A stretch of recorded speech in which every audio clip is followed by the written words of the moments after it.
Welcome to Under Baobab Skies. Tonight, we journey to a kingdom of air and stone. Let us leave the liquid whispers of the delta and ascend, in our minds, to a highland where the sky feels close enough to touch, and the earth is the color of dried blood and twilight. We are going to Axum. Close your eyes, feel the change in the air. It is cooler here, thinner, scented with incense, wild olive, and the ancient, mineral smell of dust on granite. The night is immense, a deep indigo vault pierced by stars so sharp and bright they seem like holes into a greater, luminous world beyond. And here, beneath our faithful baobab whose roots here grip the stony hillside with a different tenacity, our fire burns with a clear, high flame. Look out from our hillside. Silhouetted against the starry field are shapes, immense, slender, dark fingers of stone that seem to hold up the very ceiling of the night. They do not crowd together. They stand in a solemn, silent forum. These are the stelae of Axum. They are not mere monuments. They are frozen aspirations. They are stone prayers. In this kingdom, rock was not a resource to be exploited. It was a sacred partner in a conversation between kings and cosmos. For the Axumites, the mountain was a living body. To take its stone was a profound act of borrowing, wrapped in ritual and reverence. The carvers were not laborers. They were priests of form, their tools an extension of prayer. The raising of a stele was not a construction project. It was a communal sowing of a world tree, a desperate, beautiful attempt to build a ladder to God. And when some of these giants felt to time, to tremor, to quiet neglect, they were not mourned as failures. They were seen as having chosen a different posture of wisdom, lying down to listen more closely to the heartbeat of the earth they once sought to escape. Let's pause for a moment. The fire crackles gently as the night breathes around us. A cool highland wind sighs through the branches of the baobab, carrying the distant, lonely cry of a jackal from the plains below. This is a story of weight and meaning, of the immense physical burden of granite and the even greater spiritual burden of speaking to eternity. It is a story told in calloused hands, in chants that moved mountains, and in a vow so quiet it has lasted 17 generations. So, settle into the warmth of the fire. Feel the solid, cool earth beneath you. Let your mind become still, like the standing stones. We will begin not in the royal court, but in the holy silence of the quarry, where the mountain first gave its bones, and men learned to listen to the soul of rock.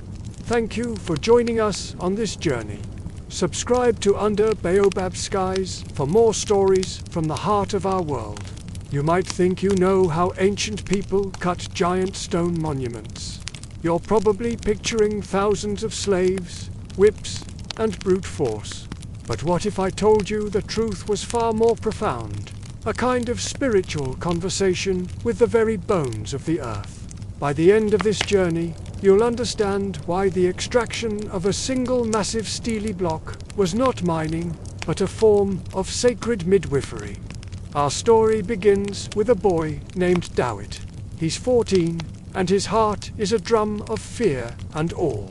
Today, for the first time, he will enter the Wanji Quihother cutting place. This isn't a mine. It's a sanctuary of stone, a wound held sacred in the side of a mountain. His uncle, a bibi, a master carver, washed him at dawn with water infused with gesho leaves. Since sunrise, Dawit has been silent, a discipline he must now learn for life. They walk in a procession of 5 men, and no more. They carry no metal. Their tools are elemental, baskets of dry wood, vessels of water, ropes of twisted rawhide, and heavy, round hammers made of a darker, harder stone. As they pass the guardian stones, at the entrance to uncarved pillars, smeared with ochre, the very air changes. The normal sounds of the world, the bells of distant goats, The wind, faint chatterall, fall away, swallowed by a profound, heavy silence. The only sound is their own breathing, the scuff of leather sandals on loose rock. And then Dawit sees it. The quarry face. It's not just a wall. It's a cliff of living rock, grey and glittering in the morning sun, marbled with veins of black and pink. Etched into it are the negative shapes where other stones have been borne long. Rectangular scars, impossibly clean and precise, as if giant fingers had been pressed into soft clay and lifted away. His knees feel weak.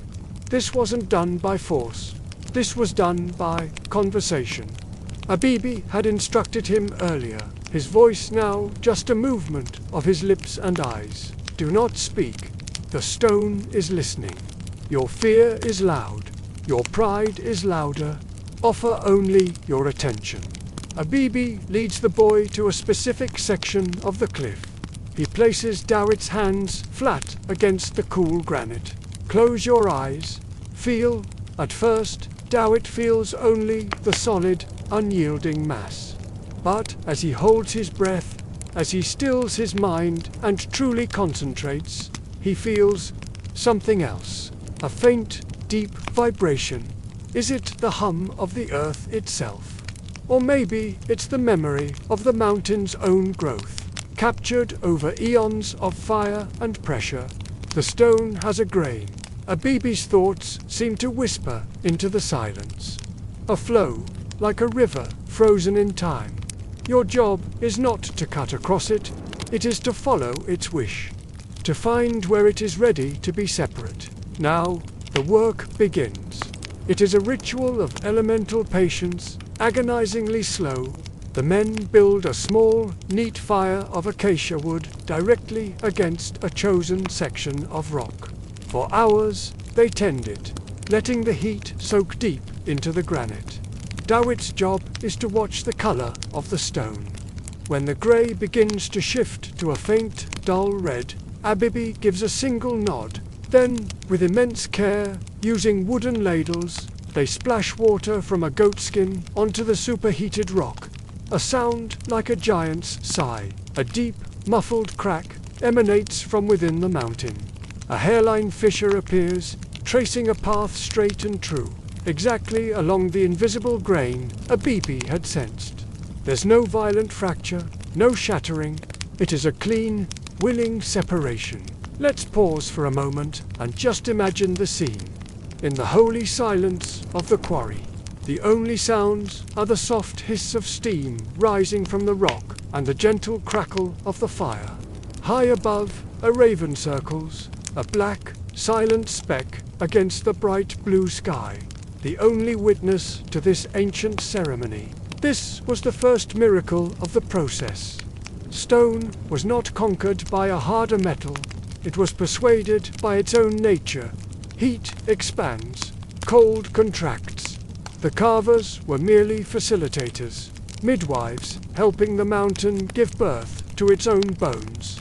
To use a metal chisel here would be a scream of violence in this sacred space. It would be an act of arrogance that would shatter not just the stone, but the spiritual covenant they held with it.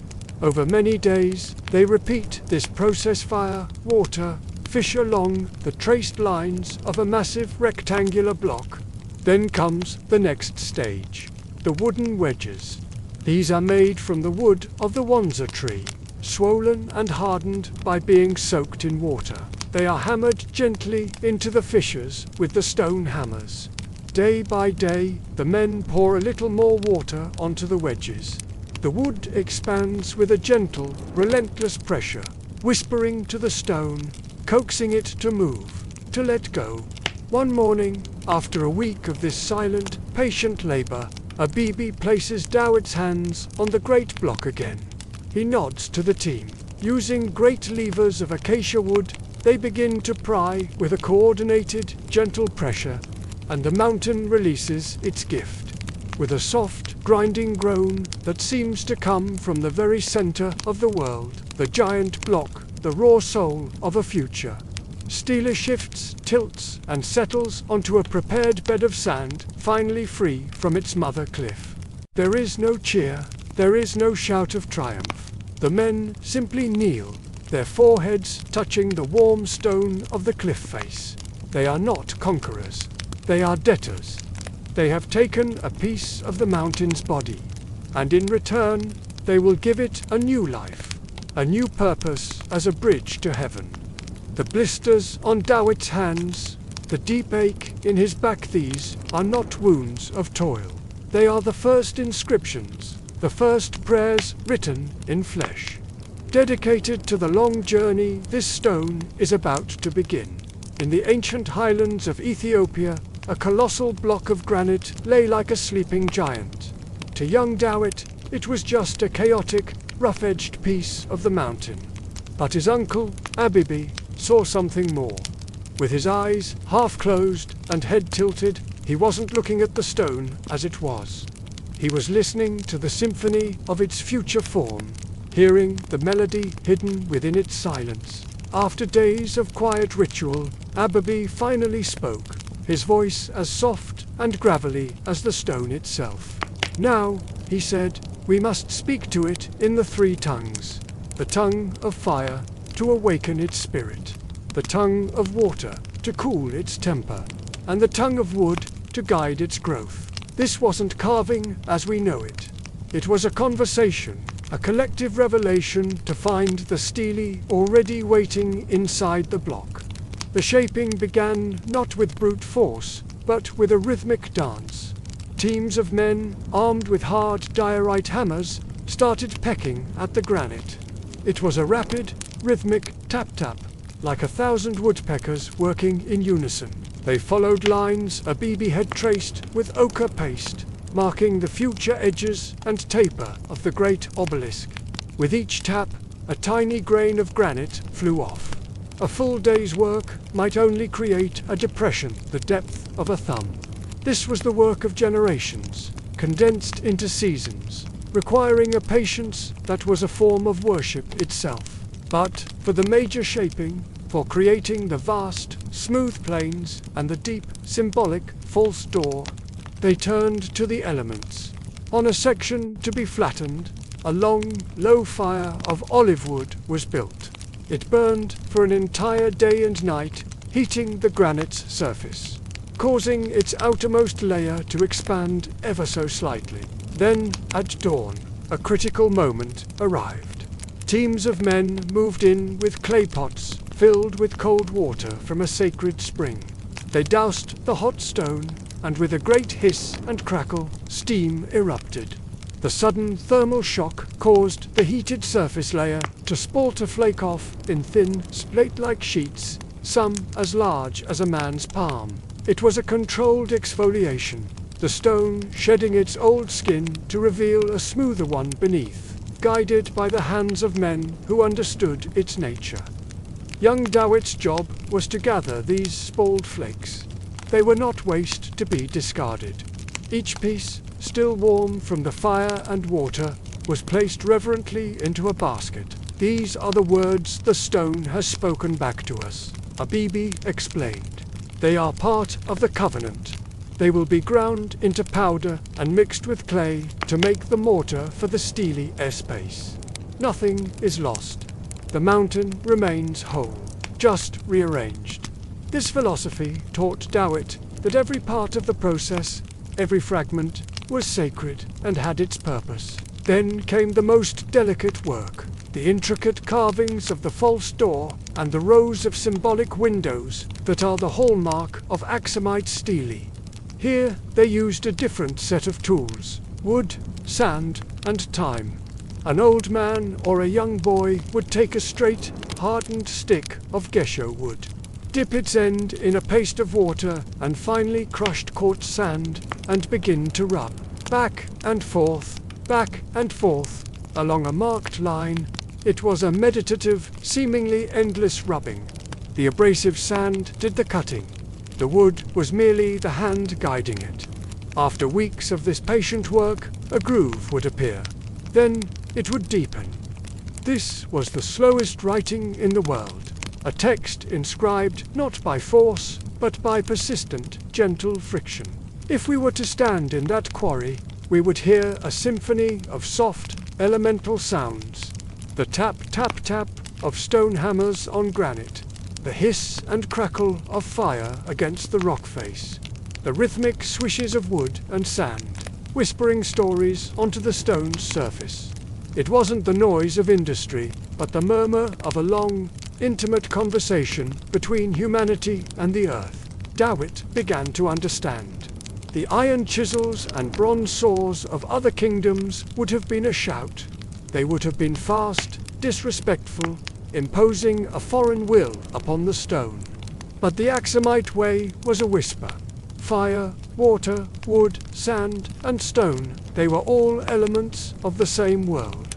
Siblings in a cosmic family, they understood each other's language. By using one element to speak to another, the carvers were not violating the stone. They were translating its hidden, latent shape into a language the heavens could read and understand. One evening, as they sat by the quarry's edge, eating flatbread and lentils, Abibi shared the core of their belief. "We are not making a thing," he said, his eyes reflecting the firelight. "We are helping the stone remember its destiny. Deep inside, every piece of this mountain dreams of touching the sky. Some become dust underfoot, some become the walls of houses, but a very few are chosen to become ladders. Our work is simply to remind this one of its dream, and to clear the path for it." This philosophy sank deep into Dawit's soul. His blisters hardened into calluses, and his aching muscles grew strong. But more importantly, his boyish impatience softened into a profound, watchful stillness. He started to see the personality of the stone. One side was stubborn, requiring more fire and persuasion.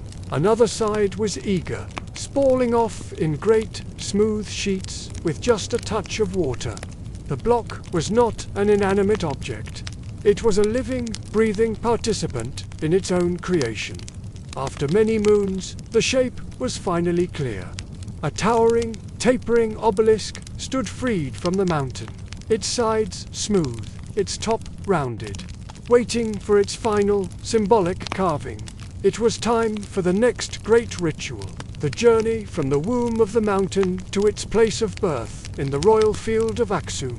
The stone was ready to be born into its purpose, to stand as a testament to a people who spoke not with force, but with understanding, and who built not just monuments, but ladders to the sky. The journey was 4 miles, from the quarry to the Steely field. This would be the Steely's first procession. It couldn't be rolled. It was too precious, its edges and carvings too vulnerable. No, it had to glide, as if on a river of pure human devotion. First, they built a road, not by cutting into the earth, but by filling it.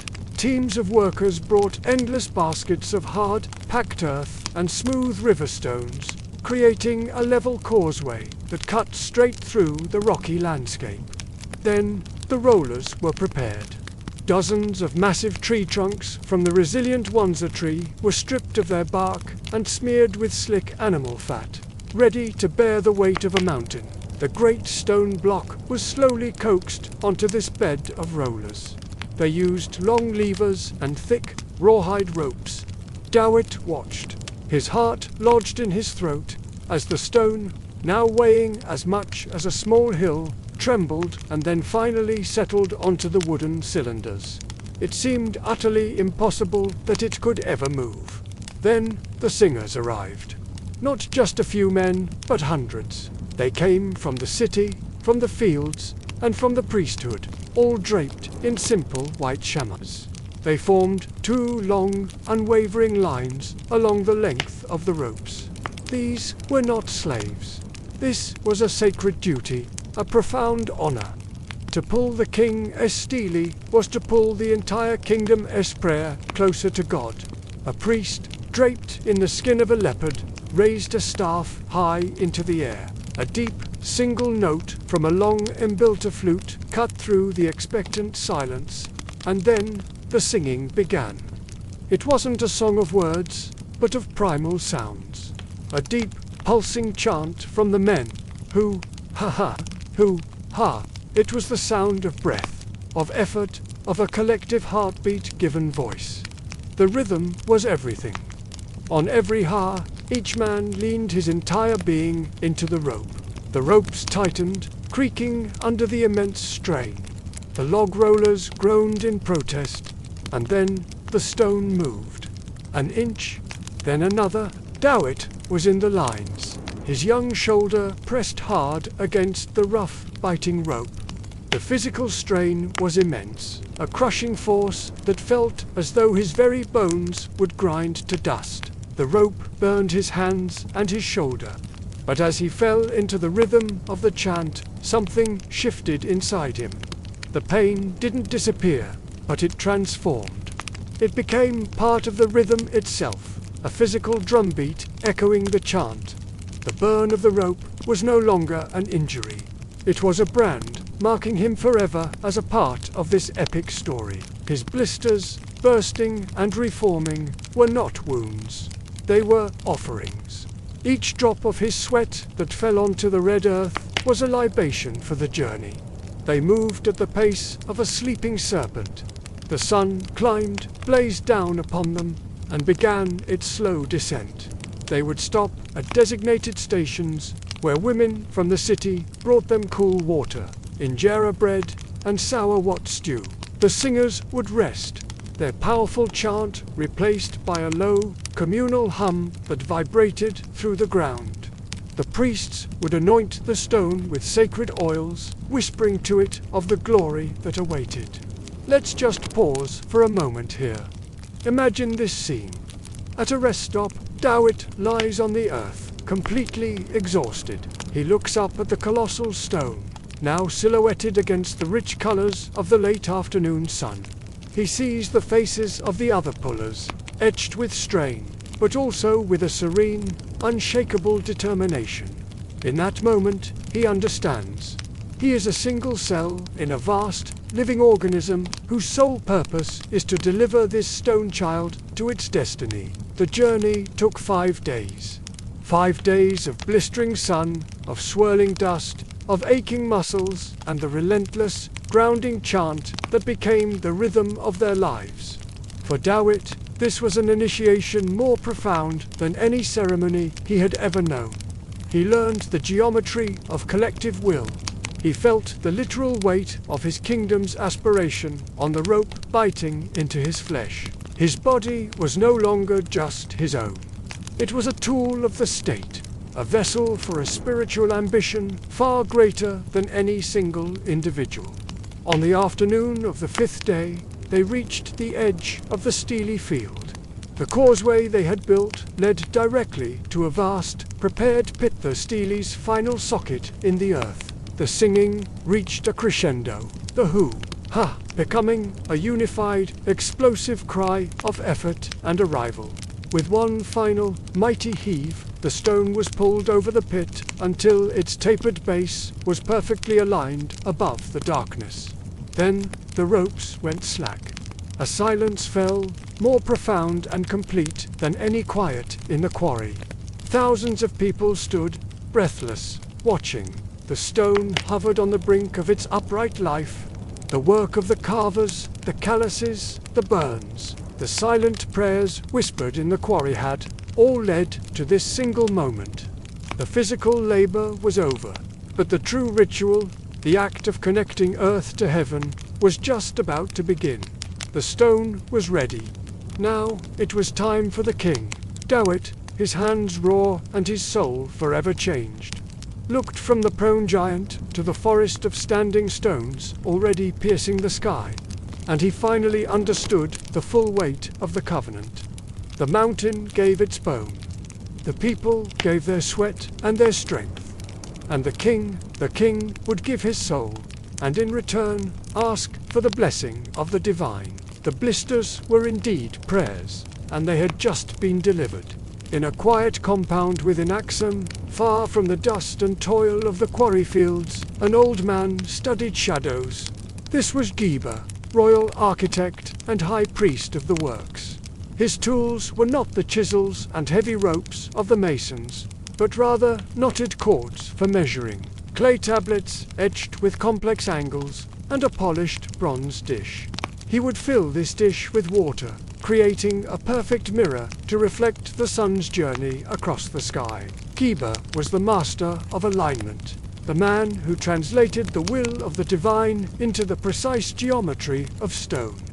A newly arrived monolith, a colossal block of granite, lay resting in a specially dug pit, like a dormant seed waiting for the right moment to sprout. Geber had been anticipating its arrival for years. He had personally chosen its mother stone in the quarry, sensing its innate potential, its spiritual weight. For 3 days and 3 nights, he walked around it, a silent vigil. He observed how the cool moonlight slid down its smooth flanks, how the first rays of dawn struck its pointed tip. He wasn't just assessing its immense size, he was gauging its readiness, listening to the silent language of the stone itself. King Azana, the young, fierce ruler of Axum, had recently converted to the new faith of Christ. He was a man of immense ambition and profound piety, and he had demanded a stele taller and more magnificent than any that had come before it. It was to be a declaration carved in granite, a symbol of a new covenant between his kingdom and the heavens. The old gods, the familiar deities of the sun and moon, were beginning to recede into memory. The one singular God of the Christian faith required a new kind of bridge, a new kind of monument reaching for the sky. Geber's task was therefore impossibly delicate. He had to design a form that honored the ancient pyramidal tradition of connecting humanity to the divine, a tradition that was the very soul of Axumite architecture. Yet, at the same time, this new form had to subtly, yet clearly, point towards a new, singular sky, the domain of the one God. It was a challenge that blended engineering with theology, tradition with revolution. Height is not vanity, Geber murmured one afternoon to his apprentice, a young priest named Jonas. They stood over a large sand table in Geber's workshop, where he had sculpted a miniature replica of the entire stele field. Sunlight slanted through a high window, illuminating his focused, wise face and the intricate model before them. "It is proximity," he continued. "Each cubit we raise this stone is a cubit closer. Our king's essence comes to the ear of God. The taper," he traced his finger along the sloping side of a small clay model of the stele, "is not for beauty, it is a funnel. It collects the whispers and prayers of the earth at its wide base, and focuses them into a single, piercing call at its peak." His final design was nothing short of a masterpiece, a fusion of symbolic engineering and spiritual insight. The stele would be a multi-storied tower carved from a single piece of stone. At its base, he designed a false door, a powerful and ancient symbol in Axumite culture representing the passage to the underworld. But now, in this new context, it would be reinterpreted. It was no longer just a gate to the afterlife, but the very door to eternal life promised by the new faith. Above this door, he designed rows of carved rectangular shapes, resembling windows. "These are not for looking out," Geber explained to Jonas, his voice low and instructive. "They are for letting in. Each row represents a higher plane of existence, a step up the spiritual ladder. They are footholds for the ascending spirit on its journey to God." And at the very top, the culmination of the entire design, was a rounded, capstone-like form. It was flanked by 2 carved, crescent-shaped hoops, almost like ears. To those who still held to the old faith, this was a familiar and comforting symbol, the sun disk embraced by the crescent moon. But for Geber, King Azana and the growing Christian community, it was something else entirely. It was a halo, the universal symbol of sanctity, of a soul encircled and fully embraced by divine light. It was a stroke of genius, a perfect synthesis. The form was traditional, Axumite to its very core, but its ultimate meaning could shift and deepen with the faith of the believer who gazed upon it. The orientation, Giba said, moving outside into the courtyard, is everything. He used his knotted cord, a tool as familiar to him as his own hand, to measure the long shadow cast by the existing great stele at high noon. It must be aligned with the others, forming a row that points directly to the rising sun on the day of the equinox. This honors our ancestors and the cycles of nature. But its own face, the side with the false door, that must look west, toward the setting sun, toward the land of the ancestors and the promised eternal rest. Let's pause for a moment here in Giba's quiet courtyard. A small fountain trickles nearby, the sound of water a constant, gentle counterpoint in his world of stone, sun, and precise measurement. It's a subtle reminder of the fluidity that must underlie all solid things, the flexibility of thought required even when setting prayers into immovable granite. Giba's final calculations were not just about what could be seen. They were about the unseen forces at play. He meticulously calculated the weight distribution of the massive stone, its precise center of gravity, and the exact angle of the pit's walls that would cradle it before the great lift. The raising of the stele would be a monumental feat of engineering, of course, but it was to be a sacred kind of engineering. The enormous earthen ramp that would be built, the strategic placement of the pivot stones, the intricate choreography of the hundreds of men who would pull the ropes each element, was a clause in the contract being written between earth and heaven. A mistake would not simply be a technical failure. It would be a theological one, a stutter in the kingdom's collective prayer. When the time came, Giba presented his plans to King Azana, not on scrolls of parchment, but through a deeply symbolic ritual. In the great hall of the palace, he laid out his knotted cords in a specific pattern on the floor, mapping out the divine geometry. He placed the small clay model at the very center of this web of lines and angles. He spoke not of stress points or tons of weight, but of spiritual pathways and celestial focal points. The young king, his eyes alight with a mixture of zealous faith and earthly ambition, understood completely. He reached out and placed his hand on the clay model, a silent gesture of acceptance and command. The contract was sealed. The stone now had its form. The kingdom had declared its intention. Now, all that was left was to ask the earth itself to stand the stone upright, to raise Axum's prayer to the sky. With the architect's blessing, the carvers returned to the stone, their minds filled with a sacred purpose. The work now entered its most delicate phase. They were no longer just shaping a monument, they were inscribing its soul. Dawit, his hands now confident and strong from months of labor, was finally granted the honor of working on the lowest, most symbolic element, the false door.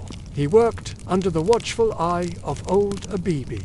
This wasn't just a simple carving, it was a deep, recessed niche, framed by intricate moldings that looked exactly like the wooden lintels and posts of a royal palace. Abibi's voice was a low whisper against the constant, gentle rain of their stone hammers. "This is the most important part of the stone," he said. "It's the only part that is not what it seems. It is a door that does not open, a passage that is sealed." Dawit, his voice filled with reverence, asked, "Then what is it for?" Abibi explained, using the ancient word for the eternal spirit. "It is for the king's Zat. When his body sleeps in the tomb below, his Zat will not be trapped. It will use this door, but not to come out, to go in, to enter the stone itself, and begin its climb." He pointed up, tracing the soaring lines of the granite towards the sky. The door is not an exit from the tomb. It is an entrance into the ladder. This idea filled Dawit with a profound sense of awe. The stele wasn't just a marker for the king, it was a conduit, a celestial elevator for his spirit. The false door was the interface, the connection between the darkness of the earthbound body and the bright, luminous journey of the soul.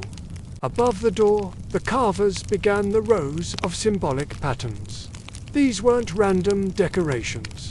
Every evening, Jiba, the architect priest, would walk among them, guiding their hands, correcting their work. The most common design was what we might call a window, a grid-like pattern of recesses, often with a raised beam in the middle of the top layer. Gibber corrected Dawit's team. Do not see them as windows, he instructed. See them as stories, as levels of a great palace in the sky. Each row you carve is another floor in the king's celestial home.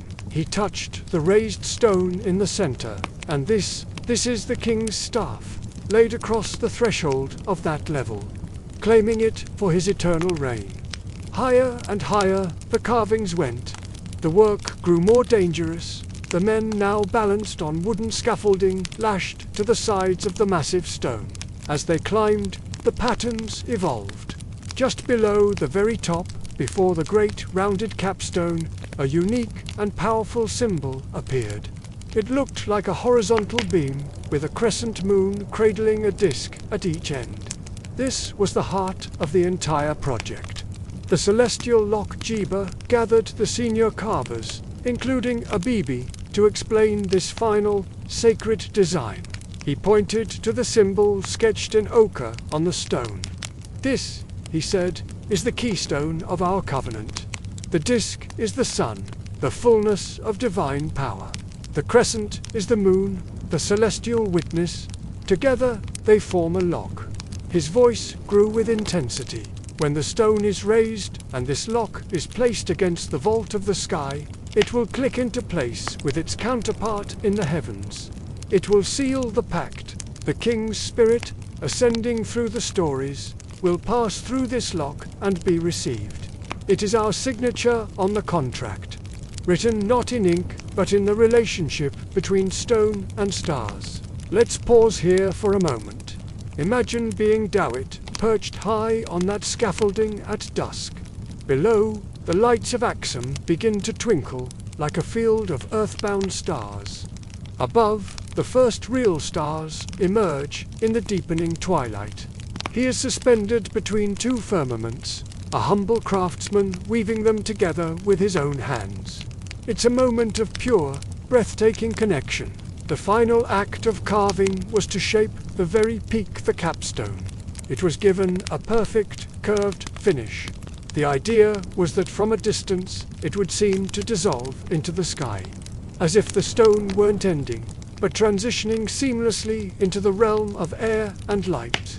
The celestial lock was carved just below this vanishing point, the last definite, solid statement before the infinite. The work was finally complete. The stone had been utterly transformed. It was no longer a piece of a mountain. It was a coded message, a spiritual algorithm written in granite. It held a door that was a beginning, floors for an eternal ascent, and a lock to secure a king's soul in the heavens. For Dawit, it was the most profound thing he would ever help create. Its physical weight was unimaginable, but its symbolic weight, the weight of a kingdom's hope, a king's mortality, and a people's unshakable faith, was infinitely greater. Now, only one task remained. The written prayer had to be delivered. It had to be stood up, vertically, into the inbox of the sky. The day of the raising was not a work day.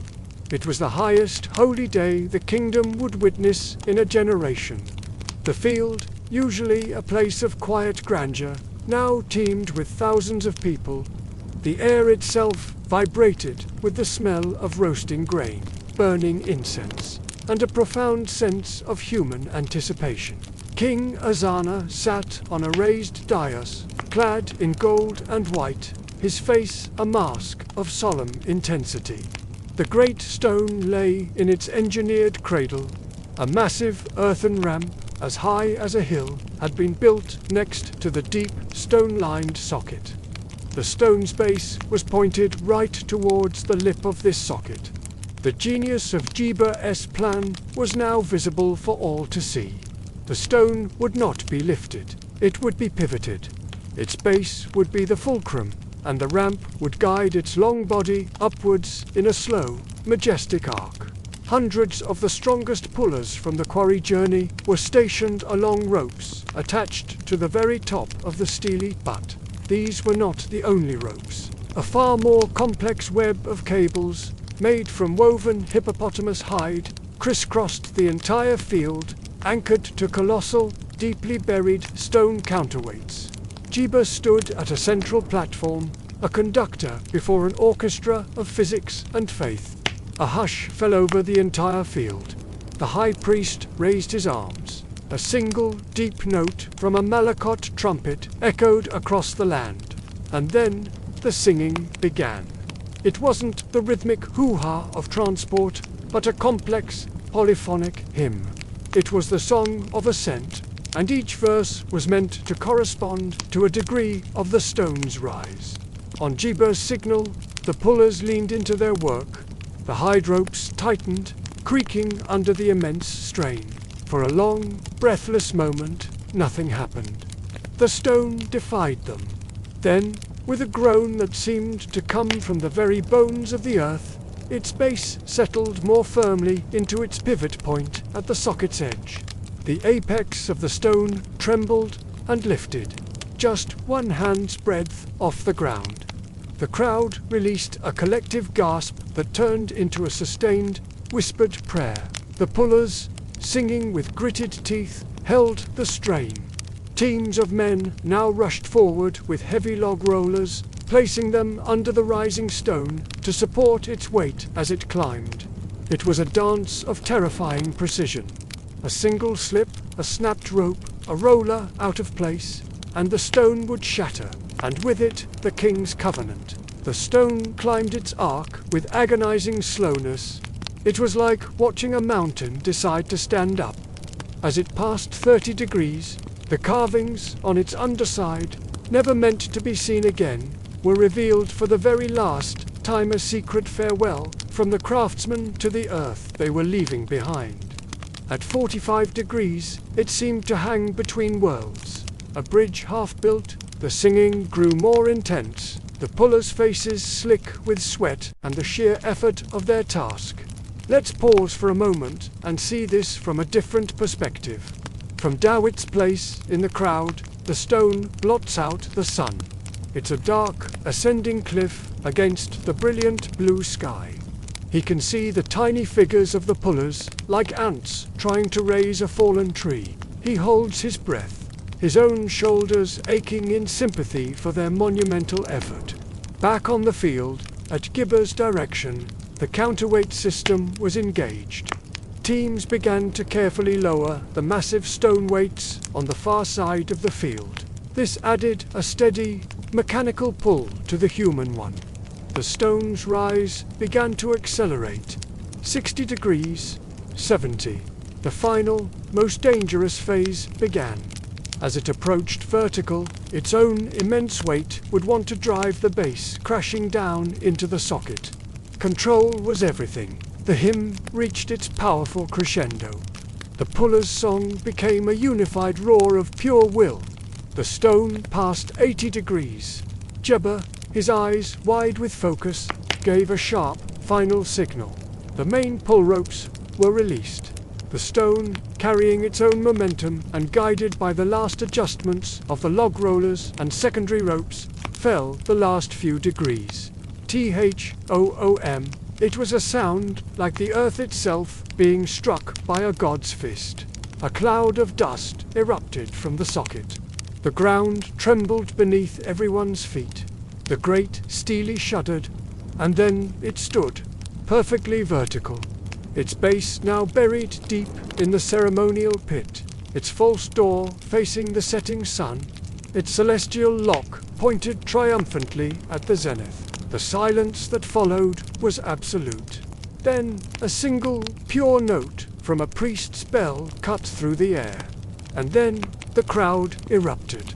It was a sound that was neither a cheer nor a song, but a raw, collective cry of release, of wonder, and of deep fulfillment. They had done it. They had planted a world tree. They had built a bridge of stone from their red earth to the blue heavens. King Azana stood, tears streaming down his face. He raised his hands, not in victory, but in gratitude. The contract was sealed. The ladder was erected. His shadow, and the shadow of his kingdom, now had a pathway to eternity. The stone was no longer a project. It was a living presence, a permanent member of the landscape and the cosmos. And Dawit, weeping unashamedly in the crowd, knew he had witnessed the meaning of his blisters, his toil, his silent days in the quarry. It was all for this one vertical moment, this stone sigh of completion that would echo for millennia to come. For generations, the great stele of Azanar stood as a perpetual prayer in stone. Its long shadow traced a sundial of faith across the Axumite plain. The kingdom's fortunes waxed and waned, and new kings raised new monuments, each a little smaller, a little less grand than the last. The old ways of quarrying these giants, using fire, water, and wood, faded into legend, told by elders to their wide-eyed grandchildren. Then came the night of the great shaking. It began with a deep subsonic groan, a vibration that traveled up through the soles of your feet before you could even hear it. Dogs howled in a single eerie chorus across the city. And then the world moved. It wasn't a shudder, but a violent, rolling heave, as if the earth itself were trying to shrug something off its back. The city of Axum, built of stone and mud, cried out as walls cracked and roofs collapsed. In the steely field, it was an apocalypse in slow motion. A keeper of the stones, a descendant of the first, watched in horror from his hut. In the moonlight, he saw the forest of stone giants begin to dance. They didn't sway gently. They jerked like titans, startled from their sleep. The ground around their bases churned and bubbled like water. And then came the sound. It was a shriek of stone grinding on stone, a tearing, screeching sound that drowned out all the screams from the city. One of the great stele, a neighbor to Azanus, tilted. For one long, awful moment, it leaned at a terrible angle, defying gravity itself. Then, with a final, deafening crack that split the night, it broke. Not at its base, but a third of the way up. The top two-thirds pitched forward in a horrifyingly slow arc, striking the earth with an impact that sent a visible shockwave through the dust, knocking the keeper from his feet. When dawn finally broke, grey and thick with dust, the field was a graveyard of ambition. Several of the great stele lay, broken like felled trees. Others leaned at precarious angles. Azana's own stele still stood, but a great crack ran up its side like a lightning bolt of pain. The people emerged from the ruins, wounded and wailing, to see their celestial ladders shattered. The priests gathered, their faces ashen. Everyone waited for a pronouncement of doom, a sign that their covenant with God was broken, that their prayers had been rejected and their bridges to the sky shaken down. But the high priest, an old man who had studied the ancient writings, walked calmly among the fallen giants. He placed his hand on the cool, cracked granite of the broken one. He didn't weep. He just listened. Then he turned to the terrified crowd, his voice surprisingly steady. "The earth has trembled," he declared, "but the covenant holds. Do you think the hand of God is so weak it can be broken by stone, or so cruel it would destroy a bridge built in faith?" He gestured to the fallen stele. "Look, it is not destroyed, it is transformed. It once reached for the heavens. Now it embraces the earth. It has come to lie alongside us, to share our world. This is a lesson, not a punishment. The ladder is not broken. It has been laid down so that we might learn to find God not only by looking up, but by looking around us, by touching the very ground that holds us. Let's just pause for a moment here.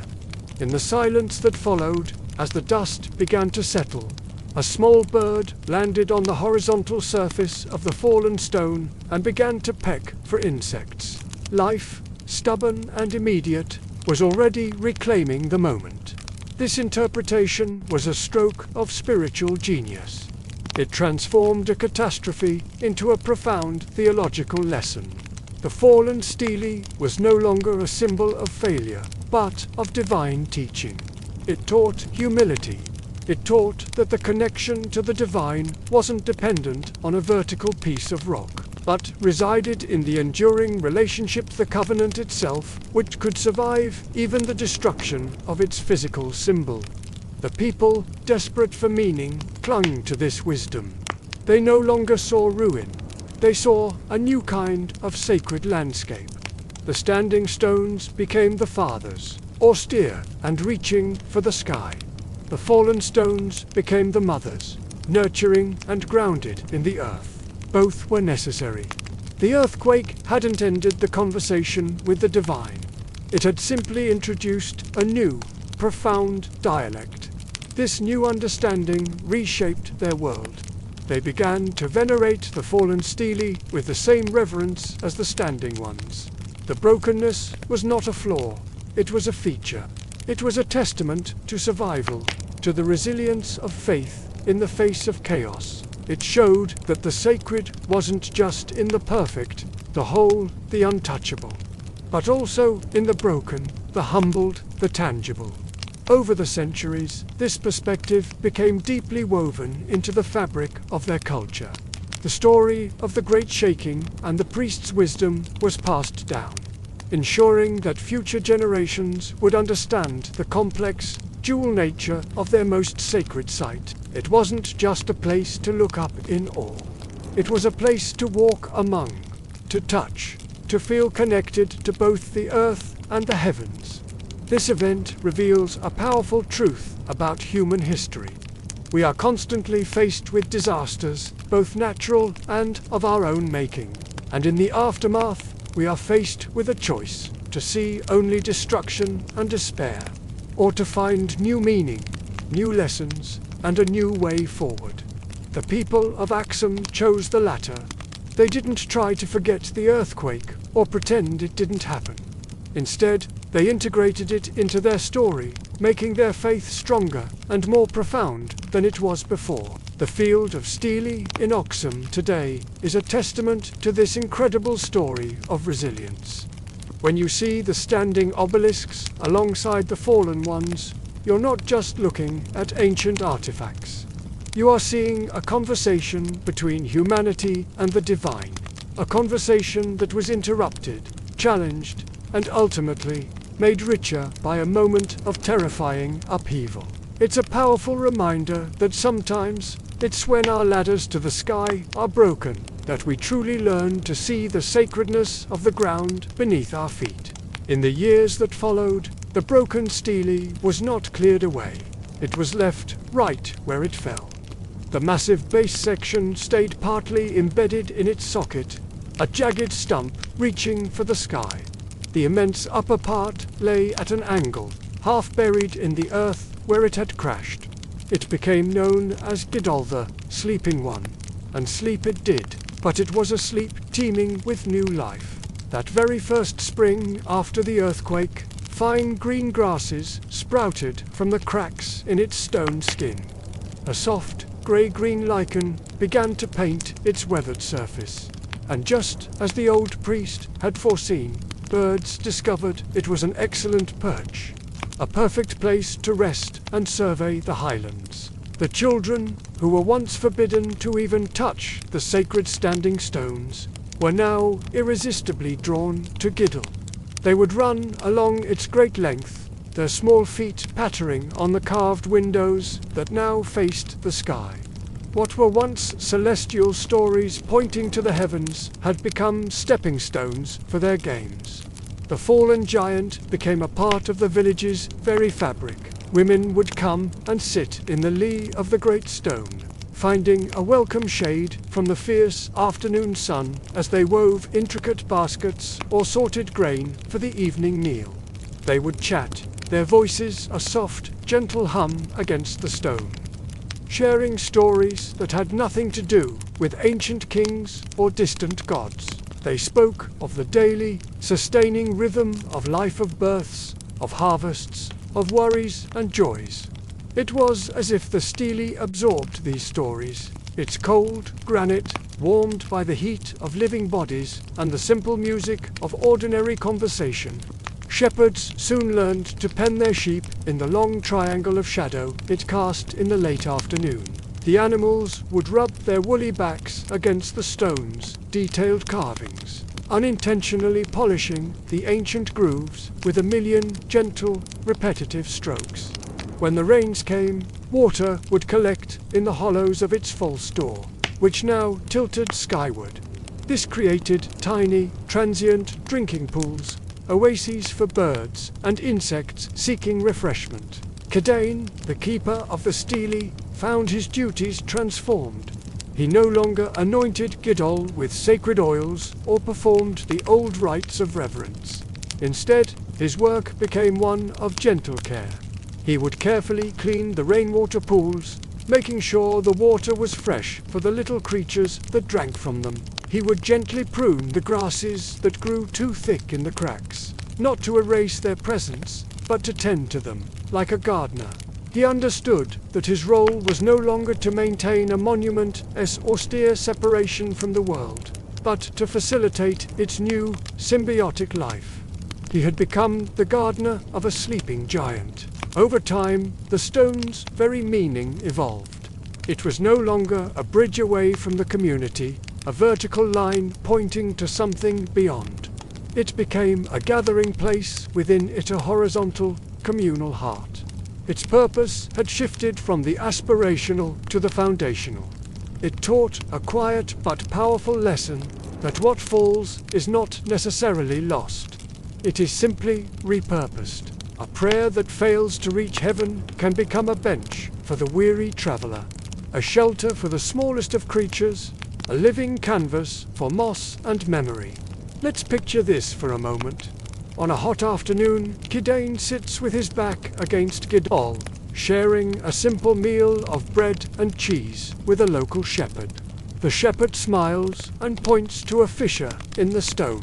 He shows Kidane how the crack, once a symbol of disaster, has become a home for a lively family of hyraxes. They both look on, sharing a moment of quiet understanding.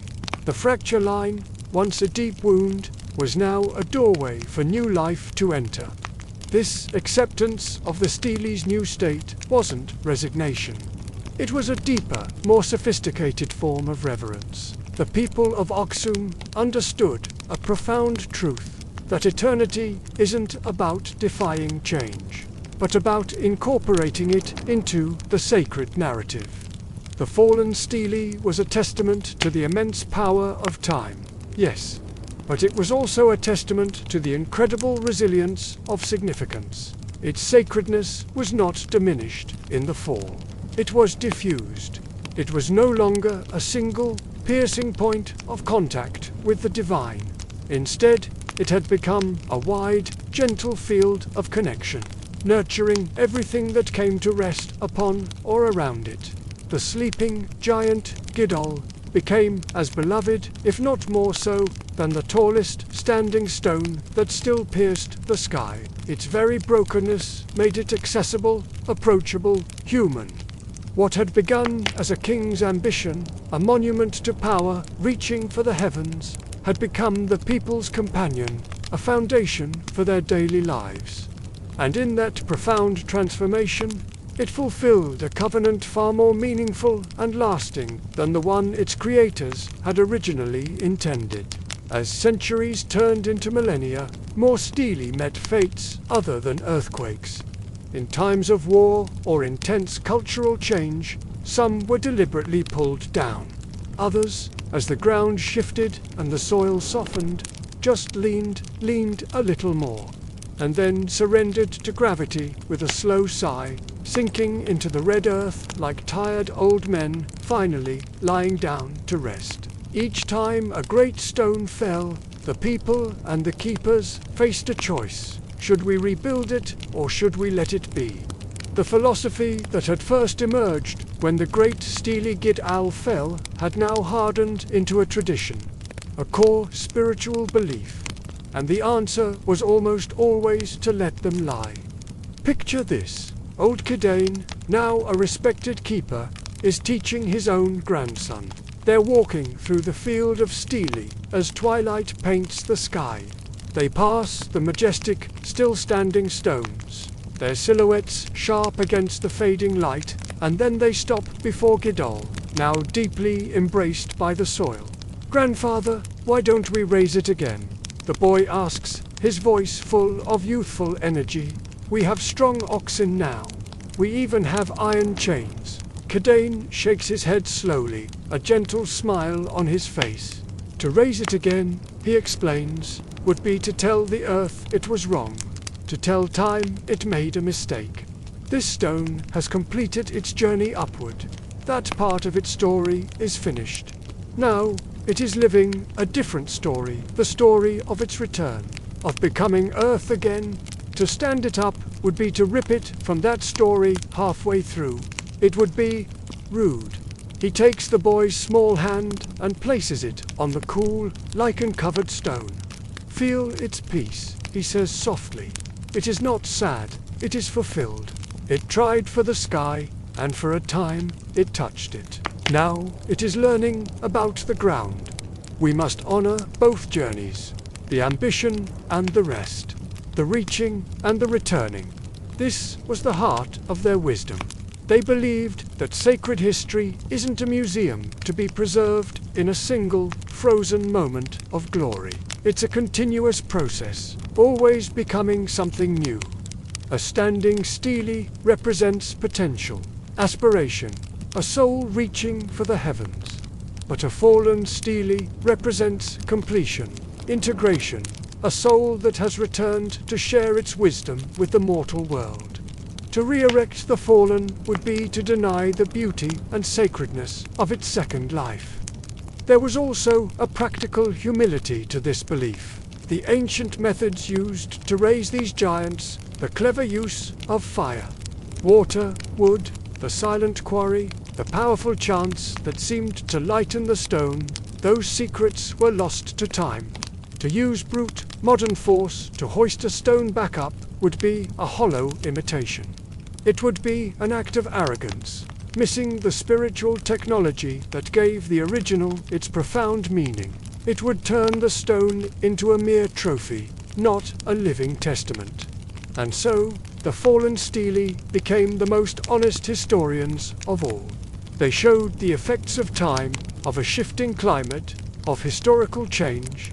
They were maps of vulnerability as much as they were symbols of power. When you visit, you can see the deep crack from an ancient earthquake, the scars from attempts to topple it, the slow, gentle wear of wind and rain. They tell the full story of Axum, not just the story of its peak glory, but the long, slow story of its endurance and transformation. Let's just pause for a moment here. Imagine the scene. Night has fallen over the field. The standing stones are now black obelisks against a sky filled with stars.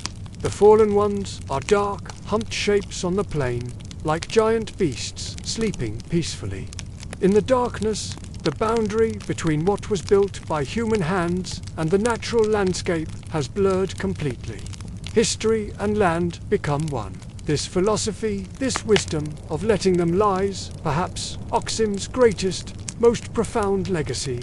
It's an acceptance of cycles, a deep ecological spirituality that sees humanity's grandest works not as permanent fixtures, but as temporary gifts to the earth.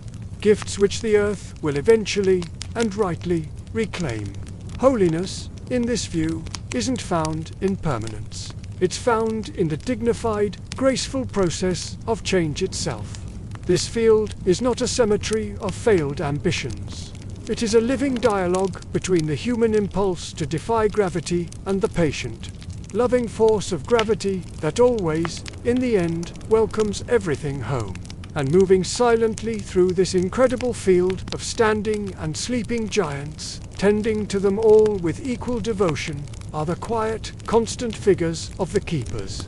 Their sacred vow is the thread that stitches both states of being, the vertical and the horizontal, the reaching and the returning into a single, unbroken, and beautiful story.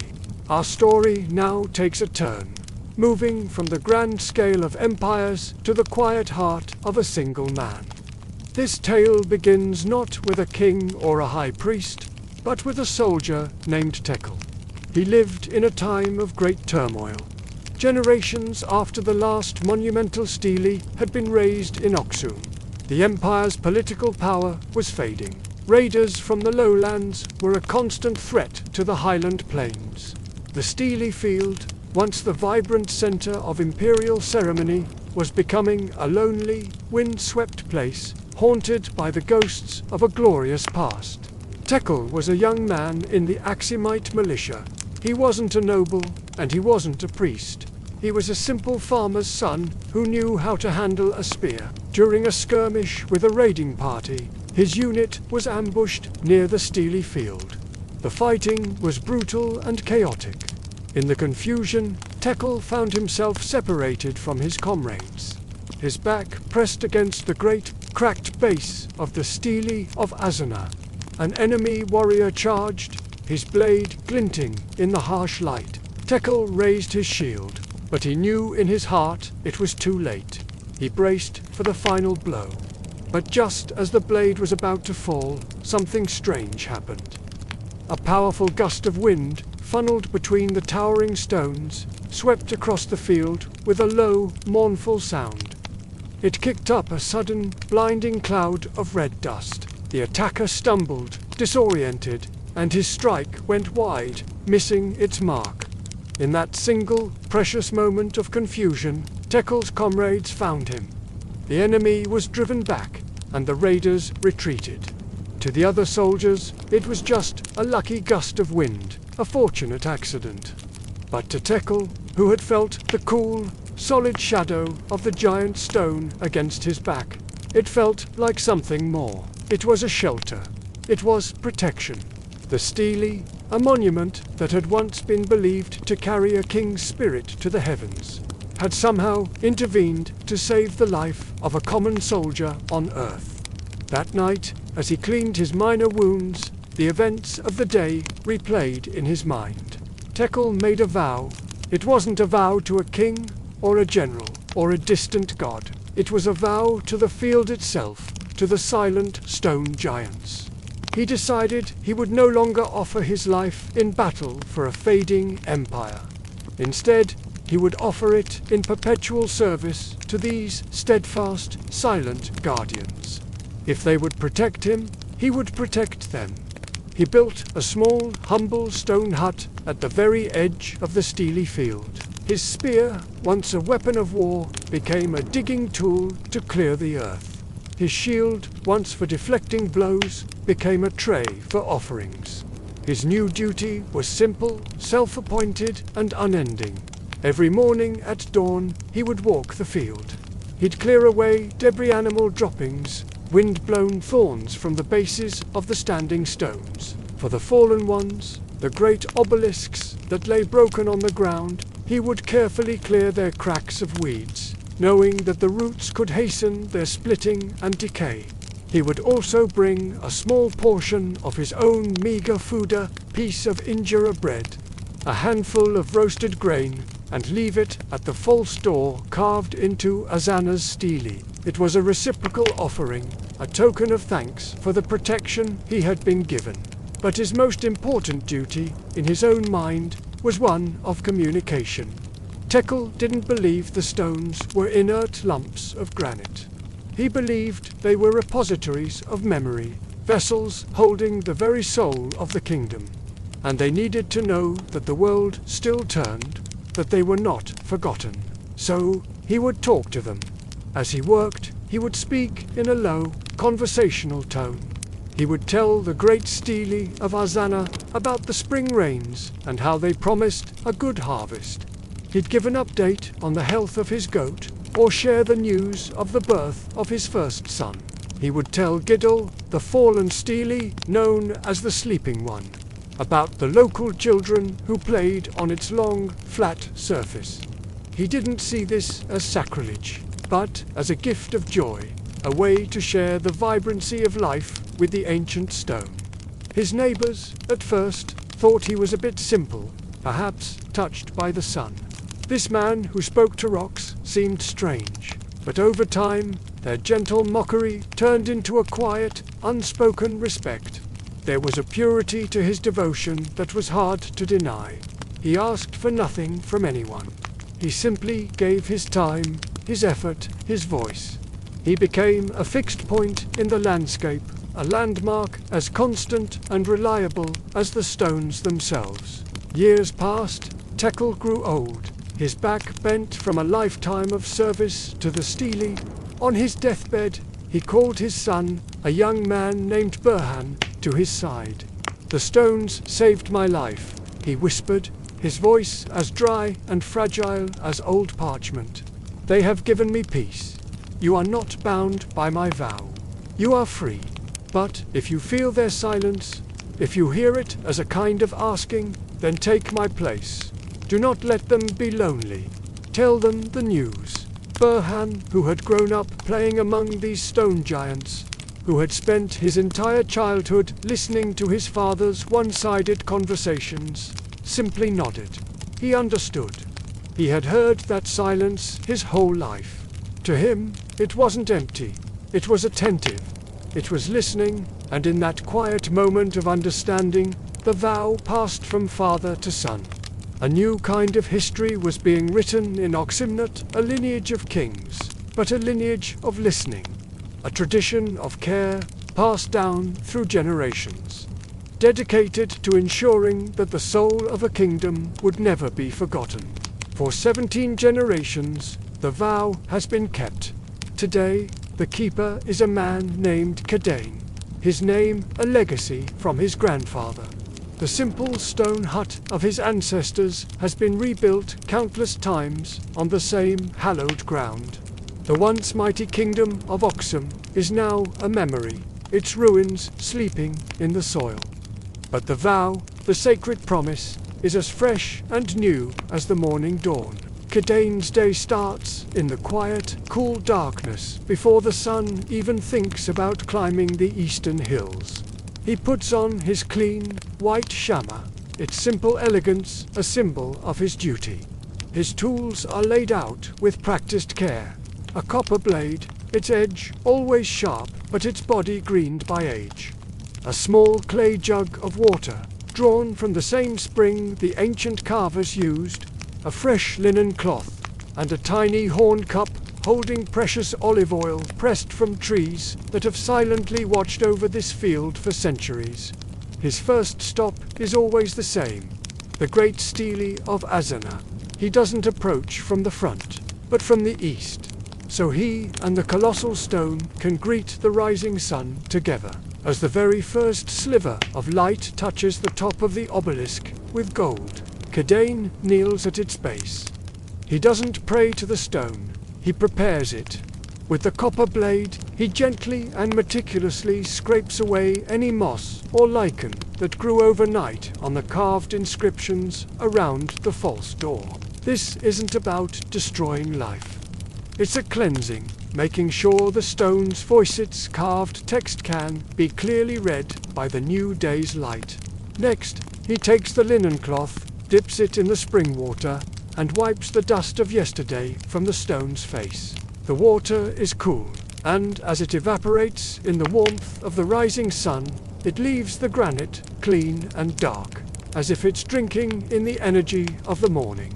Finally, the horn cup, he dips a finger into the olive oil and traces the outer frame of the false door. The oil catches the light, making the doorway shimmer as if it's active. as if this threshold between worlds is being blessed for another day's potential. This isn't just maintenance, it's a daily renewal of a contract made long ago. The scraping says, "We remember your message."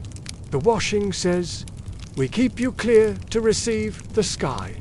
And the anointing says, "This pathway remains sacred." He repeats this ritual for each of the major standing stones.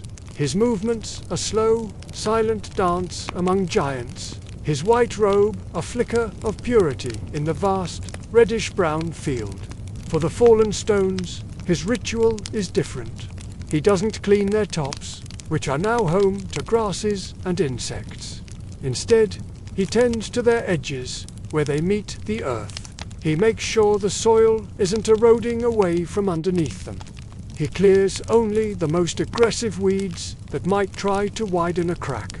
For Gidol, the largest of the fallen, he checks the pool of rainwater that collects in its false door, now a bath. If the water is stagnant, he empties it and refills it with fresh water from his jug. His touch here is that of a careful gardener tending a prized, slumbering plant. Let's just pause here for a moment. The sun is fully up now, flooding the field with a warm, golden light. Kidane stands between a towering, upright stone and a massive, fallen one. He sees his two shadows cast by the sun. One is long and thin, stretching up against the standing giant. The other is pooled and compact at the foot of the sleeping one. In this moment, he feels like he is the bridge, the connection between their two states of being. His work is methodical, it's physical, and it is deeply meditative. There is no rush. Here, time isn't measured by a ticking clock, but by the slow journey of shadows across the field. Every stroke of the cloth, every careful scrape of the blade, is a word in his silent, tactile conversation with history. He knows the personality of each stone. One gathers moss quickly on its north face. Another has a crack that seems to swallow the offering oil, which he interprets as a thirsty stone, so he gives it a little extra. A third has a smooth patch, where generations of his own ancestors have placed their hands in greeting. Every day, he touches that same spot, a familial handshake across the centuries. By mid-morning, his rounds are complete. The field is tended. The stones in his eyes are now awake, clean and present. They have been greeted, respected, and prepared for another day of holding up the sky and embracing the earth. His physical work is finished, but his most important duty, the duty of connection, is yet to come. In the heat of the day, Kidane rests in the shade of his hut. But in the late afternoon, as the Ethiopian sun casts a thick, golden light across the fields of Axum, he returns to the ancient stones. He carries nothing with him, just himself. This is the time for telling the news. His first stop is the great stele of Az. He settles himself cross-legged before its false door, so close he could touch it. He doesn't speak right away. He just breathes, absorbing the stone's immense, quiet presence. He listens to the sounds of the field, the buzz of flies, the wind whispering through the carved windows high above, the distant bleat of a goat. Then he begins. His voice is low and conversational, as if speaking to a revered elder who's a little hard of hearing. "Great One," he says, "today the sun was strong. The sky was without clouds, a bowl of perfect blue." He pauses, letting the stone absorb the words. The widow Alam's son, the one who was sick with the coughing fever, walked to the market today. He is weak, but he is walking. This is good news. He shares the small wonders of the day. The little swallow that nests in the crack near your peakshi has 4 chicks now.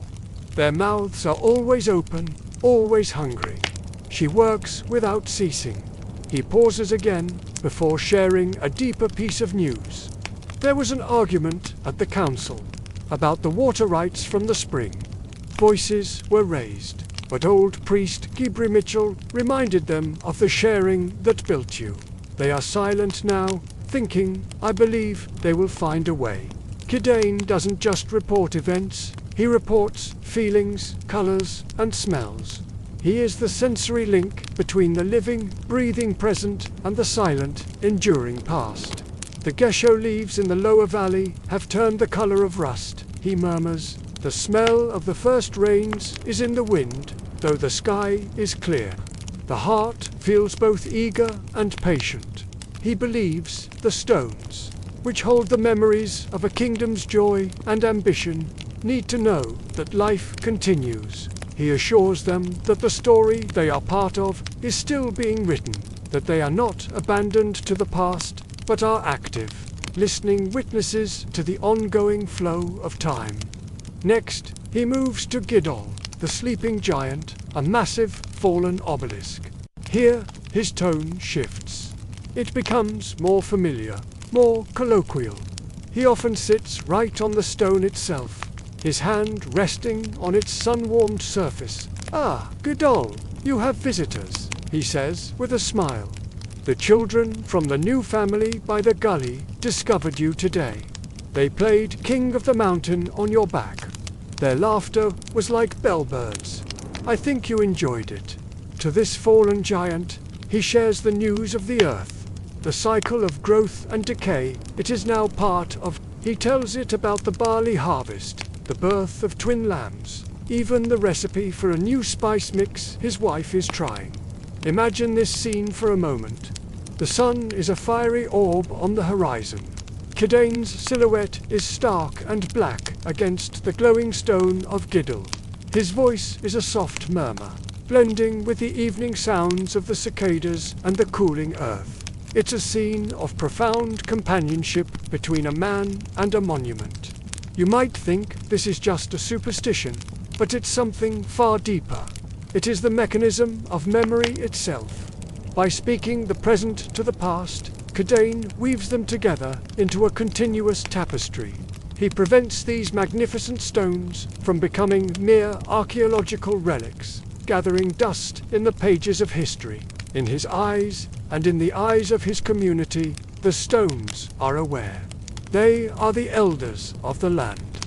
And just as you would leave your grandfather to sit in silence without sharing your life with him, you do not leave these stone elders without a word. Kidane is a translator.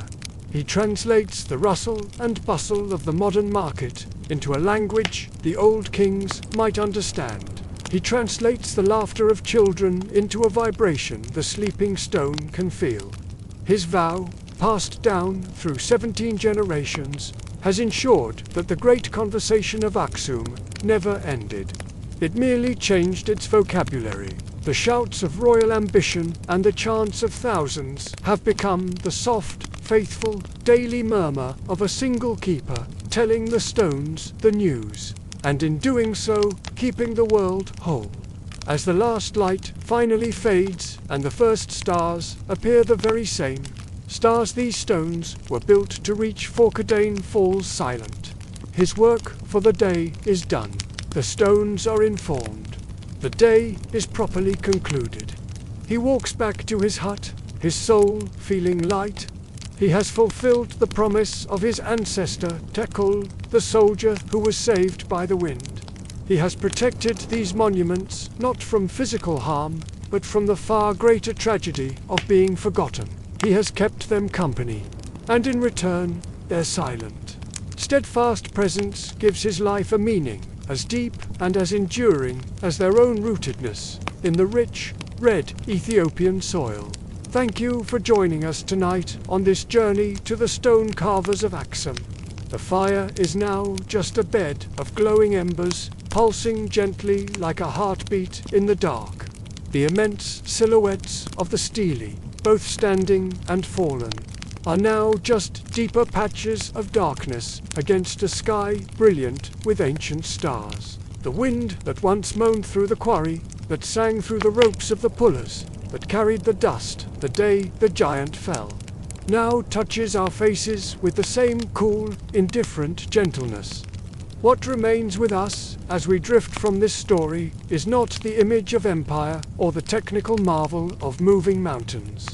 It is the sense of a profound and patient conversation. We have heard the conversation between the carver's hand and the mountain's bone, conducted in the sacred language of fire, water, and wood. We have witnessed the conversation between a king's ambition and the heavens, written in the grammar of height, door, and lock. We have felt the conversation between a falling stone and the embracing earth, a dialogue of surrender and integration. And we have been privy to the softest, most enduring conversation of all, the daily murmur of a keeper, weaving the threads of the living present into the silent tapestry of the stone past. This is the great secret of the stelae, isn't it? They weren't just monuments to power, they were instruments of communication, a way for humanity to speak with the earth, with the sky, and with eternity itself. Each line carved into the stone was a word. Each false door, a question posed to the afterlife. Each stela, a sentence in a long, ongoing dialogue about what it means to be human, to build, to dream, and to remember. The effort, the sheer communal will required to quarry and raise these stones, was itself a form of speech. It was a statement made not just by a king, but by a people, a declaration that their beliefs, their identity, mattered enough to be etched into the very bones of the world. They were shouting their story to the future, a story so loud that we can still hear its echoes today, whispering on the highland winds. And what of the great stela that fell? We often see failure as an end, but here, in the quiet of the Axumite night, it feels different. The fallen giant is not a symbol of failure, but a part of the story. Its fall was a dramatic punctuation mark, a moment of profound, earth-shaking dialogue with gravity. It lies, now, integrated back into the land. Its massive form, a testament to the scale of the ambition, but also to the humility of accepting limits. It teaches us that not all conversations end as we plan. Some are interrupted, some are answered with a resounding no. And that, too, is a form of communication. The earth spoke back that day, and the people of Axum listened. The conversation didn't end. It simply changed direction. It moved from the vertical language of reaching for the heavens to the horizontal language of living with what is. This is the deeper wisdom Axum offers us. Civilization is not about leaving a mark that cannot be erased.